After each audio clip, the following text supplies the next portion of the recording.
नमस्कार दोस्तों, मैं हूं शिवम पांडे और आपका स्वागत करता हूं आपके अपने चैनल ट्रिक पॉइंट में। दोस्तों आज हम लोग बात करने वाले हैं प्रायद्वीपीय भारत के बारे में। तो प्रायद्वीपीय भारत से संबंधित आपको ये पता चल जाएगा कि भारत में पठारों की उत्पत्ति कैसी हुई।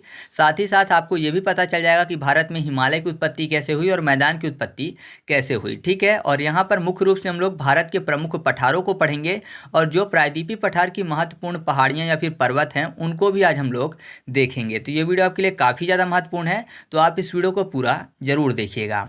साथ ही साथ मैंने इंडियन ज्योग्राफी के 2 वीडियो पहले से अपलोड कर दिए हैं, तो उसकी लिंक आपको कमेंट बॉक्स में पिन की हुई मिल जाएगी। आप उन वीडियो को भी देख सकते हैं क्योंकि एग्जाम के लिए वो वीडियो भी काफ़ी ज़्यादा महत्वपूर्ण है और साथ ही साथ आपके नोट्स बनाने में काफ़ी ज़्यादा मदद भी आपको यहाँ से मिलने वाली है। तो देरी न करते हुए चलिए इस वीडियो को शुरू करते हैं। तो सबसे पहले बात करते हैं प्रायद्वीपीय भारत की। तो जो प्रायद्वीपीय भारत है उसके बारे में आपको बता दूं कि पहले यहाँ पर नहीं था। अगर इसके स्टार्टिंग में प्रकाश डालें तो मैं आपको बता दूं कि प्रारंभ में जो पृथ्वी का समस्त महाद्वीपीय क्षेत्र था वो एक ही स्थान पर था, यानी पूरी की पूरी पृथ्वी स्टार्टिंग में एक ही स्थान पर थी, गोल गोल आकार की, जिसको बोला जाता था पैंजिया। ठीक है, अब क्योंकि पूरा महाद्वीपीय क्षेत्र जो था यानी पूरा जो पृथ्वी वाला क्षेत्र था वो एक ही स्थान पर था, इस कारण से जो समस्त महासागरीय भाग था वो भी एक ही स्थान पर था, तो उसका नाम था पैंथालासा। तो कुल मिलाकर याद रखिएगा कि जब स्टार्टिंग में पृथ्वी एक थी यानी सभी महाद्वीप एक थे तब उसको पैंजिया बोलते थे, और जब सभी महासागर एक थे तो उनको बोला जाता था पैंथालासा। ठीक है, इसके बाद क्या हुआ कि आज से लगभग 200 मिलियन वर्ष पहले जो पैंजिया था वो 2 भागों में टूट गया। ऊपर का जो भाग बना यानी उत्तरी भाग जो था उसको बोला जाता है अंगारा लैंड, और नीचे का जो भाग था यानी दक्षिणी भाग उसको बोला जाता है गोंडवाना लैंड।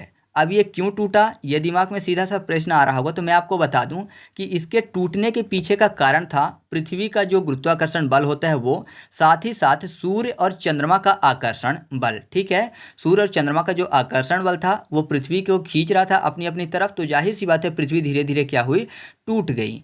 अब जब ये 2 भागों में टूट गया तो 2 भागों के बीच का जो क्षेत्र था ना इसको बोला जाने लगा क्या, तो इसको बोला जाने लगा टेथिस सागर। ठीक है, बीच वाला जो भाग था यहाँ पर पानी आ गया, अब 2 भागों में टूट गया तो इसको टेथिस सागर बोला जाने लगा।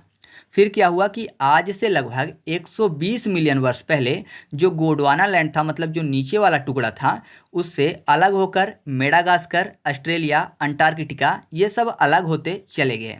कुल मिलाकर स्टार्टिंग से आप ऐसा समझिए कि जो ऊपर वाला भाग था इससे 3 महाद्वीप बने, एक बना उत्तरी अमेरिका, दूसरा बना यूरोप और तीसरा बना एशिया महाद्वीप। ठीक है, यानी ऊपर वाले भाग से अर्थात अंगारा लैंड से 3 महाद्वीप बने और जो नीचे वाला भाग था गोंडवाना लैंड उससे 4 महाद्वीप बने। कौन कौन से, एक बना दक्षिणी अमेरिका महाद्वीप, दूसरा अफ्रीका महाद्वीप, तीसरा ऑस्ट्रेलिया महाद्वीप और चौथा अंटार्कटिका महाद्वीप।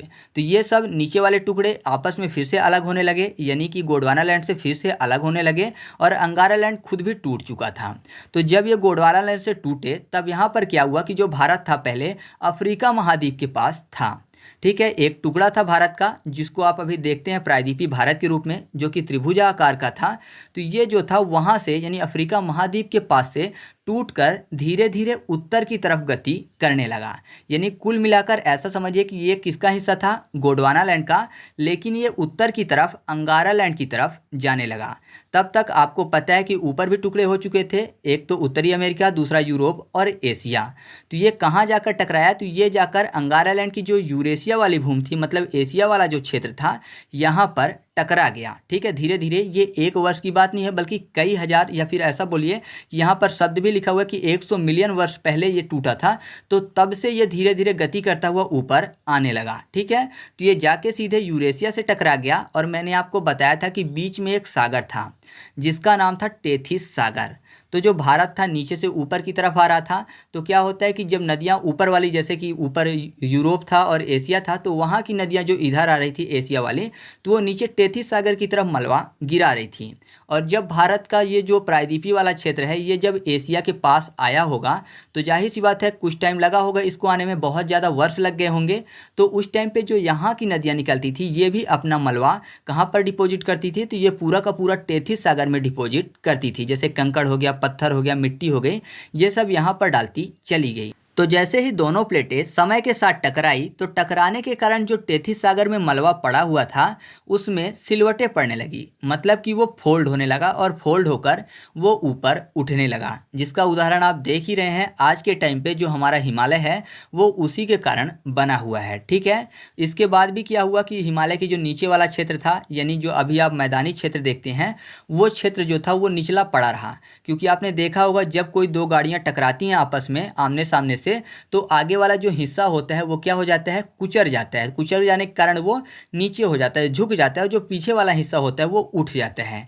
इसी कारण से जो प्रायद्वीपीय पठार है उसका दक्षिणी वाला जो हिस्सा है वो उठा हुआ है और आगे वाला हिस्सा जो था वहाँ पर जगह खाली थी, जिस कारण से दोनों तरफ से आने वाली नदियाँ, यानी हिमालय की तरफ से आने वाली नदियाँ और प्रायद्वीपीय भारत की तरफ से आने वाली जो नदियाँ थी वो इसको भरती चली गई। ठीक है, मतलब जो भी मलबा था वो धीरे धीरे यहाँ पर फिर से इकट्ठा करती चली गई, जिस कारण से वो जो क्षेत्र था उसको पूरी तरह से पाट दिया गया, और पाटने के कारण वहाँ पर मैदान का निर्माण हो गया। ठीक है, तो इस तरीके से भारत में मैदान का निर्माण हुआ, साथ ही साथ हिमालय पर्वत का निर्माण आपने समझा, और आपको पता ही चल गया कि कैसे भारत में प्रायद्वीपीय क्षेत्र आया। ठीक है, तो ये प्रायद्वीपीय क्षेत्र इस तरीके से आया जो कि पूरा का पूरा पठारी क्षेत्र था। ठीक है, तो ये तिकोना वाला जो हिस्सा है ये कहाँ से आया था, तो आप बता दीजिएगा कि ये आया था सीधा सा मकर रेखा से। मकर रेखा से चलकर ये आया भूमध्य रेखा में, और भूमध्य रेखा से चलकर ये पहुंचा कहाँ, अभी वर्तमान में कर्क रेखा में। ठीक है, तो ये नीचे से ऊपर की तरफ आ रहा है। जाहिर सी बात है, हम भी चाहते हैं कि हमारा जो भारत है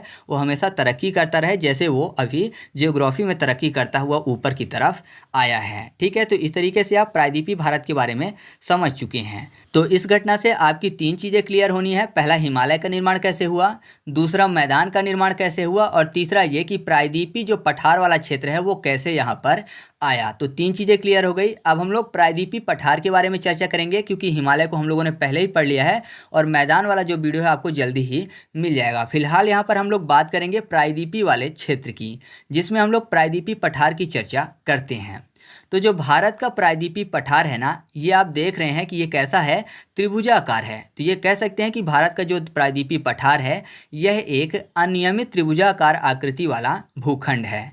साथ ही साथ ये भारत की सबसे पुरानी भूमि भी है, क्योंकि आपको पता है कि इसके आने के बाद ही हिमालय बना है और उसके बाद क्या बना है, मैदान बना है। तो जाहिर सी बात है कि ये भारत की सबसे पुरानी भूमि है। और अगर बात करें प्रायद्वीपीय भारत के विस्तार की, तो प्रायद्वीपीय भारत का विस्तार उत्तर पश्चिम में अरावली पर्वत व दिल्ली तक है, पूर्व में राजमहल की पहाड़ियों तक है, पश्चिम में जो गिर पहाड़ियां हैं वहां तक, दक्षिण में इलायची की पहाड़ियां जिसको कार्डमम की पहाड़ियां बोलते हैं वहां तक, और उत्तर पूर्व में शिलांग के पठार तक इसका विस्तार है। और कुल क्षेत्रफल की बात करें तो कुल क्षेत्रफल लगभग 16 लाख वर्ग किलोमीटर है, यानी लगभग 16 लाख वर्ग किलोमीटर में प्रायद्वीपीय भारत फैला हुआ है। ठीक है, और इसकी अगर औसत ऊंचाई की बात करें तो इसकी औसत ऊंचाई लगभग 600 से 900 मीटर है। साथ ही मैं आपको बता दूं कि ये जो प्रायद्वीपीय भारत है इसका कोई भी हिस्सा समुद्र में नहीं डूबा हुआ है।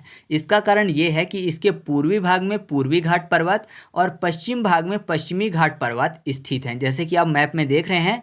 इस कारण से प्रायद्वीपीय भारत का कोई भी हिस्सा जो है वो समुद्र में नहीं डूबा हुआ है। ठीक है, और अगर इसके ढाल की बात करें कि जो प्रायद्वीपीय भारत है इसका ढाल कहाँ की तरफ है, तो जो उत्तर वाला भाग है, उत्तर वाला भाग आपको पता चलेगा क्योंकि बीच से जो नर्मदा नदी निकलती है ये इसको यानी प्रायद्वीपीय भारत को दो भागों में विभाजित करने का काम करती है। तो ऊपर वाला जो भाग होगा यानी उत्तरी भाग, इसका जो ढाल है ये पूर्व की तरफ है। ठीक है, जो कि सोन नदी है, चंबल नदी और दामोदर नदी है, इनके प्रवाह से स्पष्ट होते हैं कि इसका ढाल किधर है, पूर्व की तरफ है। तथा जो दक्षिण वाला हिस्सा यानी दक्षिणी जो भाग है इसका जो ढाल है वो दक्षिण पूर्व की तरफ है, जो कि गोदावरी, महानदी, कृष्णा और कावेरी नदी के प्रवाह से स्पष्ट होता है। साथ ही साथ प्रायद्वीपीय नदियों में से दो नदियां हैं, एक है नर्मदा नदी और एक है ताप्ती नदी। ये दोनों नदियां अपवाद हैं, मतलब कि ये ढाल में नहीं जाती हैं।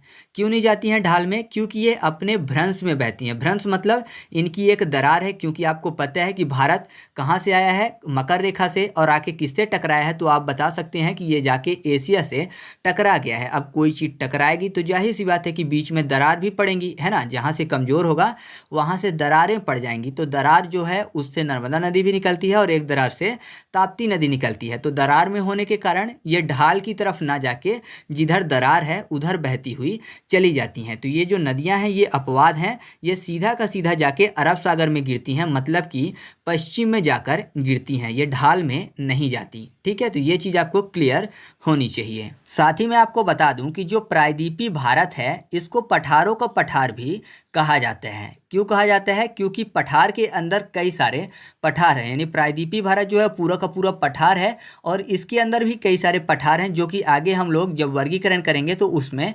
समझेंगे। और इसको प्रायद्वीप क्यों बोला जाता है? तो आपको पता है ऐसा कोई भी क्षेत्र जो कि तीन तरफ से पानी से घिरा हो उसको प्रायद्वीप बोलते हैं। तो जाहिर सी बात है ये हिस्सा तीन तरफ से समुद्र से घिरा हुआ है, इस कारण से इसको प्रायद्वीप बोला जाता है। इसके बाद हम लोग प्रायद्वीपीय पठारों का वर्गीकरण पढ़ें उससे पहले मैं आपको बता दूं कि पठार कहते किसे हैं।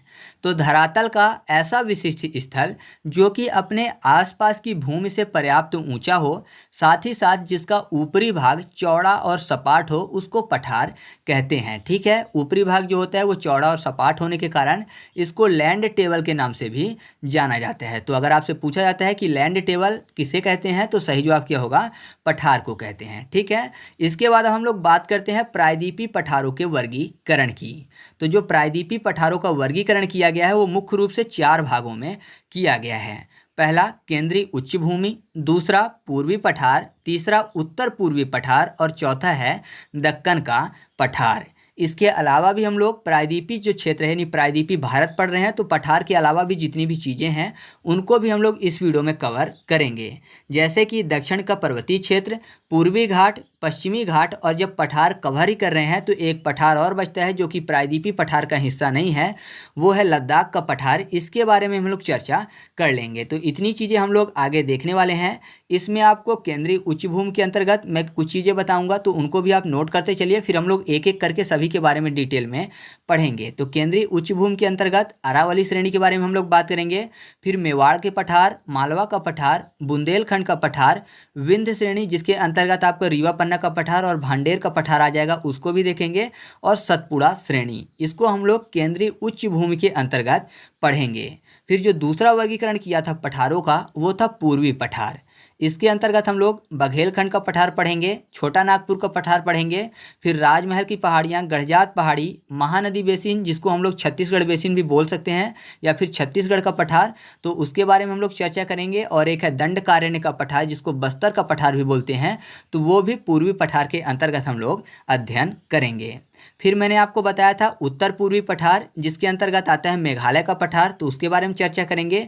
फिर दक्कन का जो पठार था उसके अंतर्गत तीन आते हैं, एक आता है दक्कन ट्रैप जिसको महाराष्ट्र का पठार भी बोल सकते हैं, दूसरा आता है कर्नाटक का पठार, तीसरा आता है आंध्रा का पठार जिसको तेलंगाना का पठार, या फिर दूसरा नाम भी दिया जाता है इसको, वो बोला जाता है रॉयल सीमा। ठीक है, या फिर रॉयल सीमा का पठार। तो इनके बारे में हम लोग चर्चा करेंगे। बाकी मैंने आपको बता दिया कि दक्षिण के पर्वतीय क्षेत्र, पूर्वी घाट, पश्चिमी घाट और लद्दाख का जो पठार है उसके बारे में चर्चा करेंगे। ठीक है, तो इस तरीके से पठारों का वर्गीकरण किया जाता है। अब पठारों के वर्गीकरण करने के बाद इनको हम लोग एक एक करके डिटेल में चर्चा कर लेते हैं। तो सबसे पहले हम लोग बात कर लेते हैं केंद्रीय उच्च भूमि में से अरावली पर्वत श्रेणी की।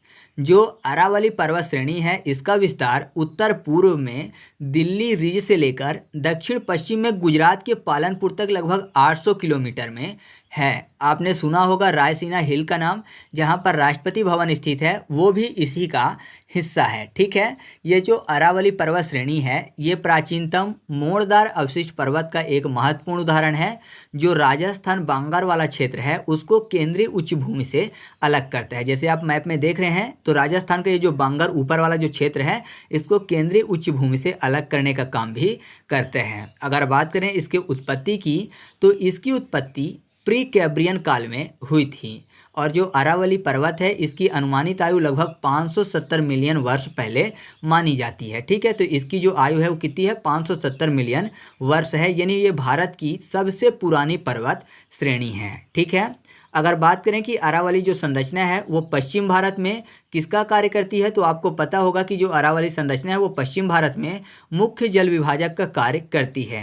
जो राजस्थान के मैदान के अपवाह क्षेत्र को गंगा के मैदान के अपवाह क्षेत्र से अलग करने का काम करती है। ठीक है, मतलब जो राजस्थान का जो रेतीला वाला क्षेत्र है उसको गंगा वाले क्षेत्र से अलग करने का काम करती है। साथ ही साथ यह पूर्व में अपेक्षाकृत अधिक वर्षा वाले क्षेत्र को पश्चिम में शुष्क व अर्ध शुष्क क्षेत्र से अलग करने का काम भी करती है। मतलब पूर्वी भाग में जहाँ पर ज़्यादा वर्षा होती है, केंद्रीय उच्च भूमि वाला हिस्सा, क्योंकि ये ऊपर की तरफ जाता है तो ये केंद्रीय उच्च भूमि का जो पूर्वी वाला हिस्सा है तो यहाँ पर ये अधिक वर्षा होती है, तो इसको राजस्थान वाले यानी ऊपरी भाग में यहाँ पर जहाँ पर राजस्थान में रेत पाई जाती है तो इससे अलग करने का काम करती है। ठीक है, तो क्या होता है कि इसी पर्वत के कारण जो रेतीला हिस्सा है वो आगे नहीं बढ़ पाता है। ठीक है, तो ये चीज़ भी आप याद रखिएगा। इसके अलावा यहाँ पर निकलने वाली एक जो लूनी नदी है वो राजस्थान बांगर और थार मरुस्थल से होते हुए गुजरात के कच्छ के रण में विलीन हो जाती है। मतलब ना तो ये किसी नदी से मिलती है और ना ही समुद्र से मिलती है, इस कारण से इसको अंतः स्थलीय नदी भी बोला जाता है। साथ ही साथ इसको साल्ट नदी के नाम से भी जाना जाता है, क्योंकि इसका जो पानी है कहीं कहीं नमकीन भी है, इस कारण से इसको साल्ट नदी के नाम से भी जाना जाता है। इसकी दो महत्वपूर्ण सहायक नदियां हैं जो कि अरावली से ही निकलती हैं, एक है जवाई नदी और एक है सुकरी नदी। ठीक है, तो इनका भी नाम याद रखिएगा, ये लूनी नदी की महत्वपूर्ण सहायक नदियां हैं। ठीक है, इस क्षेत्र में अगर बात करें खनिज संसाधनों की तो यहाँ पर तांबा, सीसा, जस्ता, अभ्रक और चूना पत्थर जैसे कई सारे संसाधनों के भंडारण पाया जाता है। ठीक है, और अरावली जो पर्वत श्रृंखला है इसका सर्वोच्च शिखर गुरु शिखर है जो कि आबू पहाड़ी पर स्थित है। यहीं पर प्रसिद्ध जैन स्थल जिसका नाम है दिलवाड़ा जैन मंदिर वो भी स्थित है। तो इस चीज़ को आप याद रखिएगा। प्रमुख रूप से एग्जाम में कई बार पूछा जाता है कि जो अरावली पर्वत है उसका सर्वोच्च शिखर कौन सा है, तो सही जवाब क्या होगा, गुरु शिखर होगा। ठीक है, तो ये चीज़ आपको इसके संबंध में याद रखनी है, अरावली पर्वत श्रेणी के संबंध में। इसके बाद हम लोग बात कर लेते हैं मेवाड़ के पठार की। जो मेवाड़ का पठार है इसका विस्तार राजस्थान व मध्य प्रदेश में है। ठीक है, मतलब दो जगह पे है, राजस्थान और मध्य प्रदेश में। जो मेवाड़ का पठार है जैसे कि आप मैप में देख रहे हैं ये अरावली पर्वत को मालवा के पठार से अलग करता है, क्योंकि बीच में है दोनों के, तो जाहिर सी बात है उनको अलग करने का काम करेगा। ठीक है, और यहाँ से यानी अरावली पर्वत से निकलने वाली जो बनास नदी है यह उसके अपवाह क्षेत्र में आता है। ठीक है, मतलब जो बनास नदी है यहीं से गुजरती है, उसका जो पानी है यहीं पर उपयोग ज़्यादातर किया जाते हैं। जो बनास नदी है ये चंबल नदी की महत्वपूर्ण सहायक नदी मानी जाती है। ठीक है, और साथ ही साथ मेवाड़ के पठार के बारे में आप ये भी याद रखिएगा कि जो मेवाड़ का पठार है इसको राजस्थान उच्च भूमि के नाम से भी जाना जाता है। ठीक है, अगर आपसे पूछा जाता है कि राजस्थान उच्च भूमि के नाम से किसे जाना जाता है तो सही जवाब क्या होगा, मेवाड़ का पठार। ठीक है, और मेवाड़ के पठार में नॉर्मली काली मिट्टी पाई जाती है, और काली मिट्टी के कारण आपको पता ही है कि यहाँ पर कपास, चना, दलहन, तिलहन आदि फसलों की काफ़ी ज़्यादा मात्रा में उत्पादन किया जाता है। ठीक है, वैसे जो नॉर्मली मेवाड़ का पठार है ये मालवा के पठार का ही हिस्सा है। ठीक है, उसी के क्षेत्रीय नामों को विभाजन कर दिया गया है, तो मेवाड़ का पठार हो गया है। आप उधर देखेंगे तो बुंदेलखंड का पठार हो जाएगा। तो ये सब के सब वैसे तो मालवा के पठार के ही हिस्से हैं, तो जैसे मालवा के पठार में मिट्टी पाई जाएगी सेम उसी प्रकार यहाँ भी मिट्टी पाई जाएगी। ठीक है, बाकी ये क्षेत्रीय विभाजन कर दिया गया है जिनको हम लोग अलग से पढ़ रहे हैं, मेवाड़ का पठार। ठीक है, इसके बाद हम लोग बात कर लेते हैं मालवा के पठार की। इसके अगर विस्तार की बात करें तो इसका विस्तार पश्चिम में मेवाड़ के पठार से लेकर पूर्व में बुंदेलखंड व बघेलखंड तक तथा उत्तर में ग्वालियर पहाड़ी क्षेत्र से लेकर दक्षिण में विंध्यन संरचना तक है। और अगर बात करें कि किस राज्य में फैला हुआ है तो मालवा का जो पठार है ये मध्य प्रदेश और राजस्थान में फैला हुआ है। इसकी जो ढाल है वो उत्तर की तरफ अर्थात गंगा नदी तंत्र की तरफ है। मतलब यहाँ से जो नदियाँ निकलती हैं वो पूरी की पूरी गंगा नदी तंत्र में जाकर शामिल हो जाती हैं। यह दरारी मतलब फिसर उद्भेदन से निकले लावा से निर्मित है। ये जो पूरा का पूरा पठार है ये दरारी उद्भेदन से निकले लावा से बना हुआ है। एक लावा होता है बेसिक लावा, दूसरा होता है अम्लीय लावा। तो ये बेसिक लावा से बना हुआ है। बेसिक मतलब क्षारीय लावा जिसमें सिलिका की मात्रा कम होती है, जिस कारण से लावा पतला होता है और काफ़ी अधिक दूरी तक फैल जाता है और ढाल कम होती है। ठीक है, तो ये बेसिक लावा से बना हुआ है मालवा का पठार। इसके अलावा जो अम्लीय लावा होता है उसमें सिलिका की मात्रा ज़्यादा होती है, जिस कारण से गाढ़ा और चिपचिपा होता है। तो वो ज्वालामुखी के मुख के पास ही क्या होता है कि ठंडा हो जाता है, जिस कारण से उसमें तीव्र ढलान बनी होती है। ठीक है, लेकिन ये जो मालवा का पठार है ये किससे बना है? क्षारीय लावा यानी बेसिक लावा से बना है, जिस कारण से इसमें कम ढाल है। ठीक है, और मैं आपको बता ही दिया हूँ जैसे कि ये लावा से निर्मित है, तो जाहिर सी बात है कि ये बेसाल्ट से निर्मित होने के कारण, लावा बोलें या फिर बेसाल्ट बोलें, यहाँ पर बेसाल्ट वाली चट्टानें हैं, जिसके कारण यहाँ पर अपक्षय से काली मिट्टी का विकास हुआ है। काली मिट्टी जो होती है आपको पता है मैक्सिमम कपास के लिए सबसे ज़्यादा उपयुक्त होती है। काली मिट्टी में aluminium, magnesium, potash, iron in चीज़ों की अधिकता होती है। साथ ही साथ नाइट्रोजन और फास्फोरस की कमी होती है, और इसमें जो ह्यूमस जैविक तत्व होता है वो भी कम मात्रा में पाया जाता है। लेकिन इसमें जल धारण करने की जो क्षमता होती है वो बहुत ज़्यादा होती है। लेकिन जैसे कि मैंने आपको बताया ये लावा से बना है, अर्थात बेसाल्ट चट्टानों से बना है, जिस कारण से ये जो चट्टानें हैं काफ़ी ज़्यादा ठोस हैं। ऊपर अपर्दन के कारण काली मिट्टी तो बन गई है, काफ़ी ज़्यादा उपजाऊ भी है, लेकिन नीचे जो बेसाल्ट लावा से बना हुआ चट्टान है इसके कारण यहाँ पर वार्षिक वर्षा वैसे तो 80 से 100 सेंटीमीटर प्राप्त होती है, लेकिन फिर भी यहाँ पानी की कमी बनी रहती है, क्योंकि भूमिगत जल यहाँ पर प्राप्त नहीं हो पाता। जो चट्टानें हैं काफ़ी ज़्यादा कठोर हैं, इस कारण से नीचे पानी नहीं जाने देती। जो वर्षा का पानी है उसको नीचे एकत्रित नहीं होने देती, जिस कारण से पानी की समस्या हमेशा मालवा के पठार वाले क्षेत्र में या फिर ये कहें कि केंद्रीय उच्च भूमि वाले क्षेत्र में बनी ही रहती है। ठीक है, क्योंकि ये लावा से बना है तो जाहिर सी बात है कठोर है, कठोर है तो नीचे पानी नहीं जा पाता है। ठीक है, तो इतनी चीज़ें आपको याद रखनी है। साथ ही साथ मैं आपको बता दूं कि जो केंद्रीय उच्च भूमि वाले पठार हैं, जैसे मालवा का पठार, मेवाड़ का पठार, आगे आएगा बुंदेलखंड का पठार, ये सब के सब संप्राय मैदान हैं। ठीक है, संप्राय मैदान का मतलब क्या होता है तो मैं आपको बता दूं, मैदान दो प्रकार के होते हैं। एक होता है अपर्दन निर्मित मैदान जो कि संप्राय मैदान बोला जाता है, दूसरा होता है निक्षेप निर्मित मैदान जो कि जलोढ़ मैदान बोला जाता है। ठीक है, अपर्दन निर्मित मतलब ऊंचा कोई क्षेत्र है जिसको नदियों ने काट काट के बराबर कर दिया है, उस मैदान को बोला जाता है संप्राय मैदान अर्थात अपर्दन निर्मित मैदान। ठीक है, लेकिन निक्षेप मैदान कौन सा होता है तो अगर मानिए कि कोई भी निचला हिस्सा है तो नदियाँ वहाँ पर कंकड़ पत्थर ले जाकर जमा कर देती हैं, क्योंकि नदियाँ अपने पानी के साथ ये लेकर चलती हैं साथ में, तो जहाँ पर जमा कर देती हैं तो धीरे धीरे पाट देती हैं उस क्षेत्र को और मैदान निर्मित हो जाता है, तो उसको बोला जाता है जलोढ़ मैदान। ठीक है, जो गंगा का मैदान है वो जलोढ़ मैदान है, लेकिन जो ये मालवा वाले क्षेत्र में पाया जाता है मैदान, ये कौन सा है? ये संप्राय मैदान है। ठीक है, तो याद रखिएगा कि केंद्रीय उच्च भूमि वाले जो मैदान हैं ये कौन से हैं? संप्राय मैदान है, और साथ ही साथ उर्मिल मैदान भी हैं। उर्मिल मैदान का मतलब होता है रोलिंग प्लेन। ठीक है, रोलिंग मैदान, क्योंकि ये ढलान वाले हैं तो जाहिर सी बात है उर्मिल मैदान बोले जाएंगे, तो ये चीज़ आप याद रखिएगा। ठीक है, इसके बाद हम लोग बात कर लेते हैं बुंदेलखंड के पठार की। तो जो बुंदेलखंड का पठार है इसका विस्तार मालवा के पठार और बघेलखंड के पठार के बीच में है, यानी मध्य प्रदेश और उत्तर प्रदेश में ये फैला हुआ है। इसका जो क्षेत्र है वो मुख्य रूप से धासन नदी के क्षेत्र में आता है। इस क्षेत्र की जो सभी नदियां हैं वो खड्ड अपर्दन यानी गली इरोजन करती हुई चलती हैं, जिससे बीहड़ का निर्माण होता है। ठीक है, चंबल नदी के द्वारा जो महाखंड बने हुए हैं उनको उख्यात भूमि का प्रदेश बोला जाता है। उख्यात भूमि मतलब बैडलैंड बोला जाता है। ठीक है, क्या होता है कि यहाँ पर नदियाँ काफ़ी स्पीड से नीचे जाती हैं, जिस कारण से क्या होता है कि यहाँ पर नालियाँ की तरह मतलब नाली बन जाती है, एक एक करके कई सारी नालियाँ बन जाती हैं, तो बीच में यहाँ पर डाकू रहा करते थे, जिस कारण इसको बैडलैंड बोला जाता है। ठीक है, यही है चंबल के डाकू वाला क्षेत्र, बीहड़ वाला क्षेत्र, यहीं पर डाकू पहले पाए जाते थे। तो यहाँ पर क्या होता है कि नालियाँ बन जाती हैं, गहरी गहरी नालियाँ, कई सारी नदियाँ कई भागों में बट जाती है, तो उसी को बोला जाता है क्या? बीहड़ या फिर उख्यात भूमि। ठीक है, और जो बुंदेलखंड का पठार है ये मुख्य रूप से नीस और ग्रेनाइट चट्टानों के अपर्दन व अपक्षय से बना हुआ है, जिस कारण से इसके ऊपरी भाग में लाल मृदा पाई जाती है। नीचे कौन सी चट्टान है तो नीस और ग्रेनाइट चट्टान है, और ऊपर इसका अपर्दन हो चुका है, जिस कारण से लाल मिट्टी पाई जाती है। ठीक है, तो ये चीज़ें आपको इसके संबंध में याद रखनी है। इसके बाद हम लोग बात कर लेते हैं विंध्य श्रेणी की। जो विंध्य श्रेणी है इसका विस्तार गुजरात के जोबट हिल से बिहार के कैमूर हिल तक है।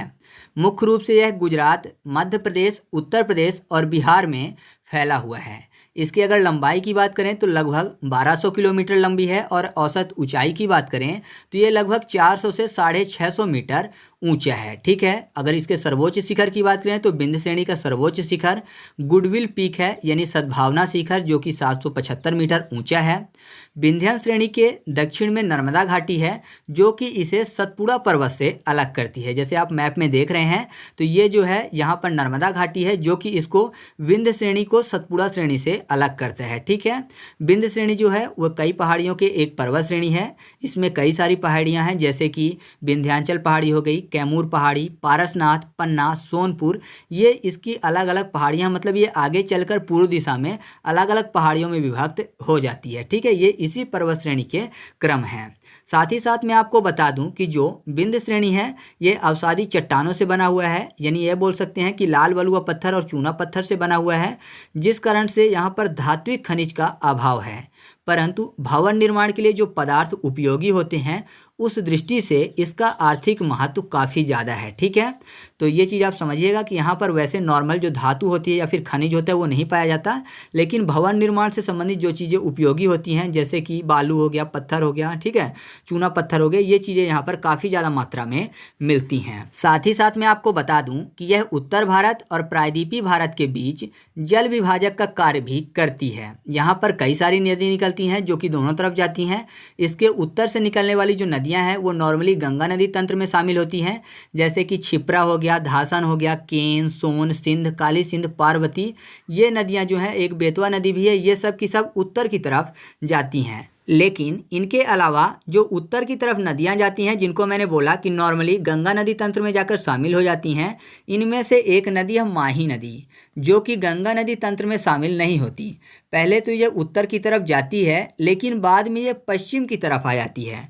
पश्चिम की तरफ एक और भ्रंश है, वहाँ पर ग्रेट राजस्थान भ्रंश उसको बोला जाता है, तो उसी में बहती हुई ये सीधे आकर खंभात की खाड़ी में गिर जाती है। लेकिन इसको शामिल कहाँ होना चाहिए था, तो इसको भी गंगा नदी तंत्र में शामिल होना चाहिए था, लेकिन ग्रेट राजस्थान भ्रंश इसको रास्ते में मिल जाता है, जिस कारण से ये पश्चिम की तरफ आकर खंभात की खाड़ी में समा जाती है। इसी कारण से, क्योंकि पहले ये उत्तर की तरफ जाती है फिर वापस ये पश्चिम की तरफ जाती है, इस कारण से ये कर्क रेखा को 2 बार काटती है। ठीक है, आप समझ ही चुके होंगे क्यों, क्योंकि पहले उत्तर की तरफ जाती है फिर वापस ये पश्चिम की तरफ जाकर खंभात की खाड़ी में गिरने की कोशिश करती है, जिस कारण से ये कर्क रेखा को 2 बार काट देती है। ठीक है, तो आपको इसके संबंध में, यानी विंध्य श्रेणी के संबंध में इतनी चीज़ें याद रखनी है। इसके अलावा मैं आपको थोड़ा सा विंध्य पर्वत से जुड़ा हुआ एक चीज़ और बता देता हूँ।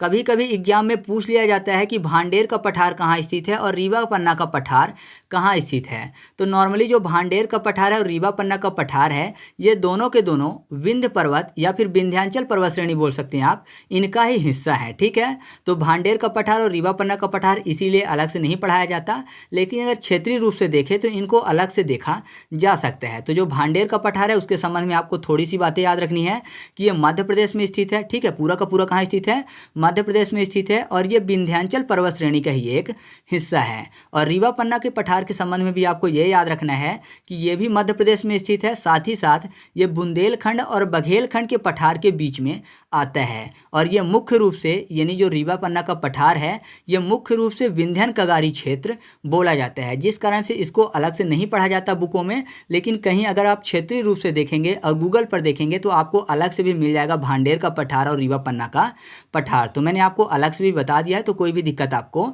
नहीं होगी। इसके बाद हम लोग बात कर लेते हैं सतपुड़ा श्रेणी की। जो सतपुड़ा श्रेणी है इसका विस्तार गुजरात, मध्य प्रदेश, छत्तीसगढ़, महाराष्ट्र और छोटा नागपुर का पठार मतलब झारखंड तक है। यह पश्चिम में राजपीपला पहाड़ी, महादेव श्रेणी और मैकाल के रूप में फैली हुई है।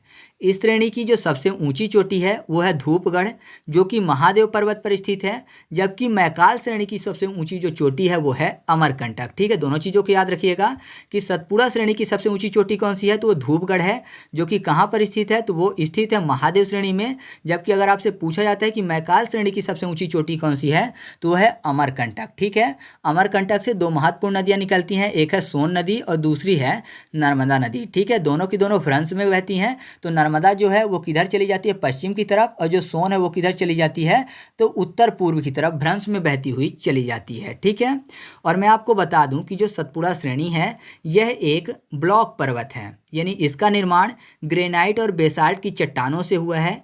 इस श्रेणी में नर्मदा और ताप्ती के बीच जल विभाजक का कार्य करने का काम किया जाता है। मतलब ये जो श्रेणी है ये नर्मदा और ताप्ती के बीच जल विभाजन का काम करती है। आधा पानी किसको देती है? नर्मदा को, और आधा पानी किसको देती है? ताप्ती को देती है। तो इतनी चीज़ें आपको सतपुड़ा श्रेणी के संबंध में याद रखना है। तो इस तरीके से अपना फर्स्ट पार्ट यहीं पर कंप्लीट होता है। केंद्रीय उच्च भूमि के अंतर्गत जितनी भी चीज़ें आती थी, अरावली श्रेणी, मेवाड़ का पठार, मालवा का पठार, बुंदेलखंड का पठार, विंध्य श्रेणी जिसके अंतर्गत मैंने आपको बताया रीवा पन्ना का पठार और भांडेर का पठार, और सतपुड़ा श्रेणी, इनको हम लोगों ने डिटेल से देखा, जो कि एग्जाम में प्रश्न अक्सर पूछे जाते हैं, उनको भी हम लोगों ने कवर किया। तो फर्स्ट पार्ट को यहीं पर ख़त्म करते हैं। आगे के जो भी पॉइंट हैं, यानी पूर्वी पठार को देखेंगे, उत्तर पूर्वी पठार और जो भी चीज़ें हैं यानी दक्कन का पठार, इनको हम लोग अगले पार्ट में देखने की कोशिश करेंगे। ठीक है, तो अपना वीडियो यहाँ पर कंप्लीट होता है। अगर आपको वीडियो अच्छी लगी हो तो वीडियो को लाइक कर दीजिएगा और अपने दोस्तों के साथ भी शेयर कर दीजिएगा। तो चलिए मिलते हैं अगले वीडियो में, तब तक के लिए जय हिंद।